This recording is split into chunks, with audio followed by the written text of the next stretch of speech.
ओम शांति। आज 10 सितंबर 2022 के साकार मधुर महावाक्य हैं। मीठे बच्चे, आपस में मिलकर इस कलयुगी दुनिया से दुख के छप्पर को उठाना है।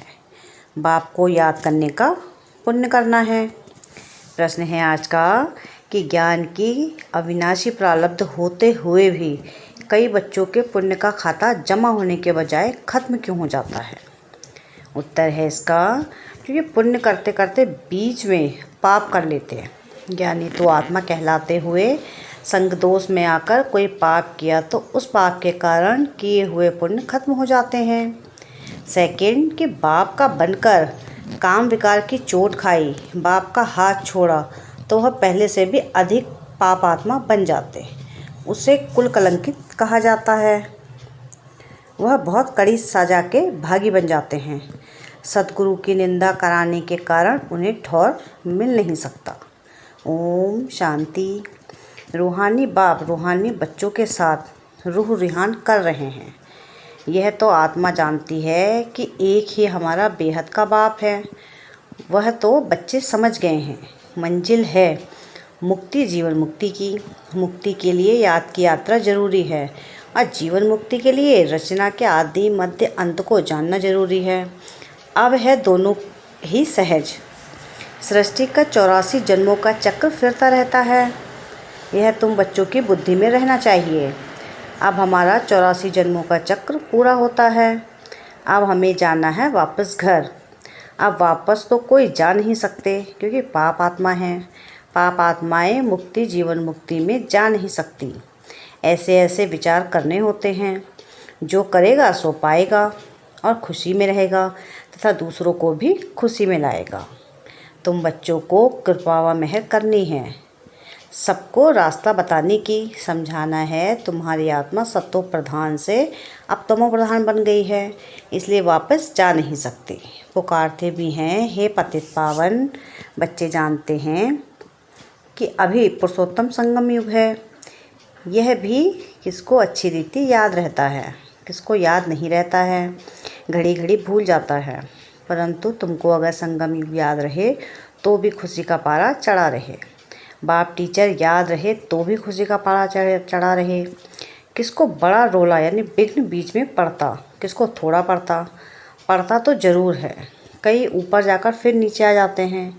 कोई की अवस्था अच्छी होती है तो दिल पर चढ़ जाते हैं, फिर नीचे गिरते हैं तो की कमाई चट हो जाती है। जैसे दुनिया में कितना दान पुण्य करते हैं इसलिए कि पुण्यात्मा बने। फिर अगर पुण्य करते करते पाप कर्म करने लग पड़ते हैं तो पाप आत्मा बन पड़ते हैं। तुम्हारा पुण्य है ही पाप को याद करने में। याद से ही तुम्हारी आत्मा पुण्य आत्मा बनती है। तो अगर बाप को ही भूल जाए, दूसरे का संग लग जाए तो बहुत पाप करने से जो कुछ पुण्य किया है वह भी खत्म हो जाता है। समझो आज दान पुण्य करते हैं, सेंटर खोलते हैं, कल फिर बेमुख हो जाते हैं तो पहले से भी जास्ती गिर जाते हैं। क्योंकि पाप करते हैं ना, तो वह खाता जमा के बदले ना हो जाता है। पहले बहुत अच्छी सर्विस करते थे, बात मत पूछो, फिर एकदम गिर जाते हैं। शादी कर लेते हैं, पहले से भी जास्ती खराब हो जाते हैं। पाप करने से भी वह पाप का बोझ चढ़ता जाता है। जमा और ना की जैसे मुरादी यानी कमाई संभाली जाती है ना, परंतु इन बातों को भी कोई समझने वाला ही समझे। पाप भी कोई हल्का कोई बड़ा होता है। पाप का सबसे कड़ा क्रोध, सेकंड लोभ, उनसे कम मोह, उनसे कम। यानी काम का सबसे बड़ा कड़ा क्रोध सेकंड है, थर्ड उससे कम है, मोह उनसे कम है। नंबरवार होते हैं। काम की चोट खाने से फ़ायदे के बदले नुकसान हो जाता है, क्योंकि सद्गुरु की निंदा कराए तो ठौर पा ना सके, वह दिल से उतर जाएंगे। बाप का बनकर बाप को छोड़ देते हैं, फिर उसके कर्म फल भी होता है। कारण क्या? चल ना सका। अक्सर करके काम की चोट जाती लगती है, यही मुख्य दुश्मन है। कब सुना क्रोध की एफिजी जलाई नहीं, कामी की बनाते हैं, रावण ठहरा ना।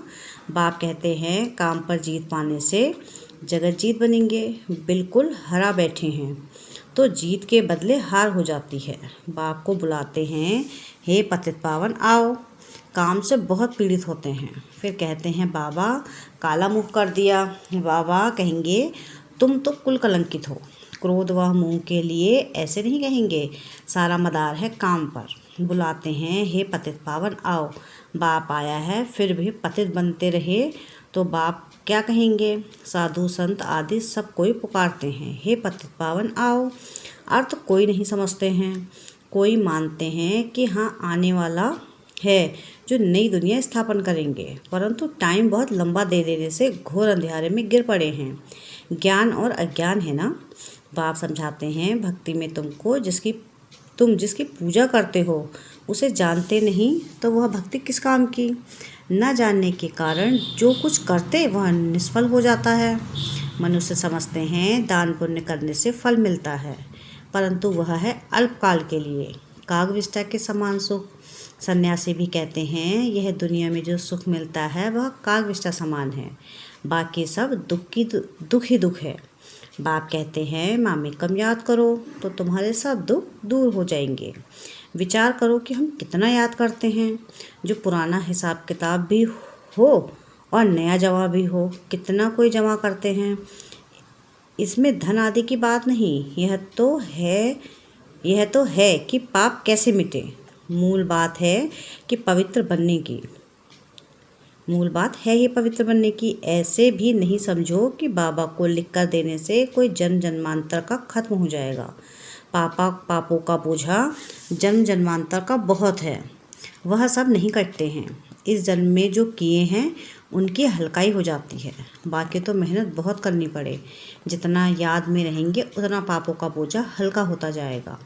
कोई बच्चे बहुत मेहनत करते हैं, लाखों को रास्ता बताते हैं, 84 जन्म का चक्र समझाते हैं। जन्मों के हिसाब को तुम जानते हो। विचार करो कितना योग बल है।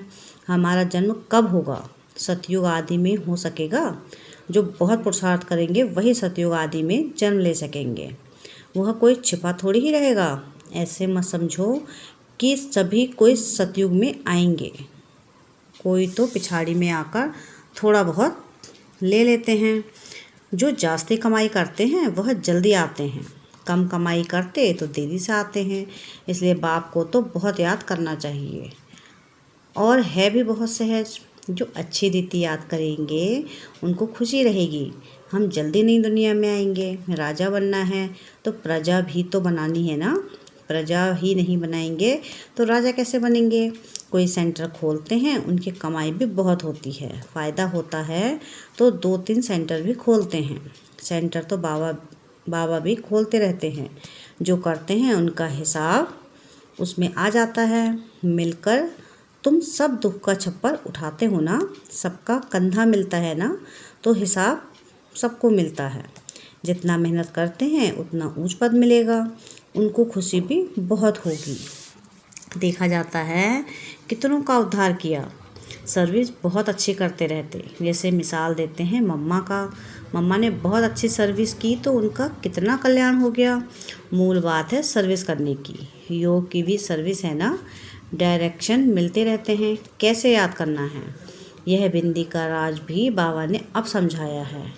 अब आगे चल और भी सुनाते रहेंगे। दिन प्रतिदिन उन्नति होती जाएगी। पॉइंट्स निकलती रहती है। बहुत डिफ़िकल्ट भी नहीं है, सहज भी नहीं है। जो सर्विस में तत्पर है वह झट पॉइंट को पकड़ लेते हैं। जो सर्विस में नहीं रहते हैं उनकी बुद्धि में कुछ भी नहीं बैठता। बिंदी बिंदी कहते रहते, परंतु कैसे बिंदी को याद करें, कैसे बिंदी को देखें, है बहुत सहज बात। कोई बिंदी को सामने रख थोड़ी ही याद करना है। यह तो समझने की बात है। आत्मा कितनी छोटी बिंदी है। आत्मा का नाम रूप देश काल कोई बता नहीं सकेगा। परमात्मा के लिए पूछते हैं उनका नाम रूप देश काल क्या है। बेसमझ मनुष्य न आत्मा को जानते न परमात्मा को जानते हैं। यहाँ भी हैं जो पूरी रीति नहीं जानते हैं, सिर्फ वावा वावा कहते रहते। नॉलेज कहाँ सीखते हैं। कुछ भी सर्विस करते नहीं, खाते रहते हैं। जैसे सन्यासियों के पास भी अवधूत होते हैं जो करते कुछ भी नहीं, खाते रहते हैं, बाकी सन्यास धारण किया है, विकार से छूट गए, वह भी कम बात नहीं। बाबा समझाते हैं, तुम पवित्र थे, अभी अपवित्र बन गए हो। तुमने ही 84 जन्मों का चक्र लगाया है। इन बातों को भी मनुष्य समझ नहीं सकते। भक्ति बिल्कुल अलग है, ज्ञान बिल्कुल ही अलग बात है। रात दिन का फ़र्क है। तुम जानते हो, हमको पुरुषार्थ से लक्ष्मी नारायण जैसा बनना है, तो श्रीमत पर पूरा चलना है। मेहनत तो है, बाकी यह बीमारी आदि तो चलती रहेगी। यह निशानी अंत तक दिखाई देगी, फिर गुम हो जाती है, फिर कोई दुख नहीं रहेगा। बाप को कहते ही हैं, दुख हरता सुख करता, हे लिबरेटर रहम करो। तो फिर सब दुख से छूट जाते हैं। दुख में ही मनुष्य बहुत सिमरन करते हैं। हे प्रभु, हे राम, दुख के टाइम सब कहेंगे भगवान को याद करो, परंतु भगवान कौन है ये कोई नहीं जानते। सिर्फ कहेंगे गॉड फादर को याद करो, खुदा को याद करो। तुम तो अच्छी रीति जानते हो वह हमारा बाप है। बाप ही सिखलाते हैं अपने को आत्मा समझ मुझे याद करो। भक्ति मार्ग में ऐसे कहेंगे क्या कि अपने को आत्मा समझ बाप को याद करो? नहीं। कितने प्रकार की अतः भक्ति है, ज्ञान एक ही है। समझते हैं भक्ति से भगवान मिलेगा। भक्ति कब से शुरू होती है, कौन जास्ती भक्ति करता है, यह किसको पता नहीं है। क्या अर्जुन 40,000 वर्ष भक्ति ही करते रहेंगे? कहाँ तक भक्ति करेंगे? अभी तुम जानते हो इतना समय भक्ति चलती है, इतना समय ज्ञान चलता है। भक्तों को पता नहीं चलता, उन्हों को समझाने के लिए ही इतने प्रदर्शनी आदि करते हैं। प्रदर्शनी में भी कोटों में कोई निकलते हैं, आगे चल करके और निकलेंगे। यहाँ भी कितने ढेर आते हैं। तुम कितने थोड़े हो जो सच्चे ब्राह्मण पवित्र रहते हो। जो रेगुलर हो वह आवे, परंतु यह भी हिसाब निकल ना सके कि सच्चे ब्राह्मण कितने हैं। बहुत झूठे भी हैं। ब्राह्मणों का काम ही है कथा सुनाना। बाबा भी कथा सुनाते रहते हैं ना, तुमको भी कथा सुनानी है। यथा बाप यथा बच्चे। बच्चों का काम ही है गीता सुनाना, परंतु सब कहाँ सुनाते हैं। तुम जानते हो ज्ञान की पुस्तक एक ही गीता है, वह है सर्वशास्त्रमयी शिरोमणि। उसमें सब आ गया। माई बाप है गीता। बाप ही आकर सबकी सद्गति करते हैं। यह भी लिख सकते हो कि शिव बाबा की जयंती ही हीरे तुल्य है, बाकी सबकी जयंती कौड़ी तुल्य है। बाप को तो सब याद करते हैं। कलयुगी मनुष्य सतयुगी देवताओं की पूजा करते हैं। उन्हों को ऐसा बनाने वाला कौन है? एक बाप। परंतु यह भी समझा वह सकेंगे जो अच्छी रीति समझते हैं। कायदे मुजीब कोई समझते नहीं, समझाते नहीं। कायदे मुजीब कोई समझाते नहीं। बाबा कहते हैं हमारे कई बच्चे कंस्ट्रक्शन के साथ डिस्ट्रक्शन भी करने वाले हैं। महारथी, घोड़े सवार, प्यादे सब है ना, तो प्यादे क्या करेंगे? पढ़े लिखे के आगे भरी ढोएंगे।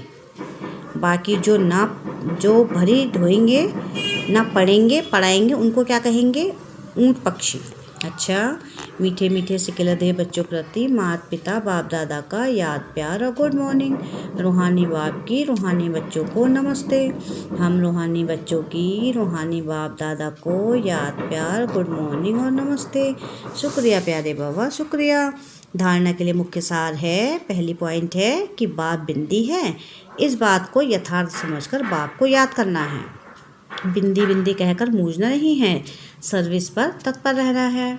सेकंड पॉइंट है कि सच्ची गीता सुननी और सुनानी है। सच्चा ब्राह्मण बनने के लिए पवित्र रहना है, रेगुलर पढ़ाई जरूर करनी है। वरदान है आज का कि सदा खुशी की खुराक खाने वाले और खुशी बांटने वाले खुश नसीब बेफिक्र भव। ब्राह्मण जीवन की खुराक खुशी है। जो सदा खुशी की खुराक खाने वाले और खुशी बांटने वाले हैं वही खुशनसीब हैं। उनके दिल से यही निकलता है कि मेरे जैसा खुशनसीब और कोई नहीं। भले सागर की लहरें भी डुबोने आ जाएं तो भी फिक्र नहीं, क्योंकि जो योग युक्त हैं वह सदा ही सेफ हैं। इसलिए सारे कल्प में इस समय ही आप बेफिक्र जीवन का अनुभव करते हो। सतयुग में भी बेफिक्र होंगे लेकिन ज्ञान नहीं होगा। स्लोगन है आज का कि सहज पुरुषार्थी बनना है तो सर्व की दुआओं से स्वयं को भरपूर करो। क्या है स्लोगन आज का?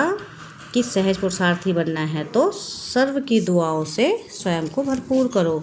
अच्छा। ओम शांति।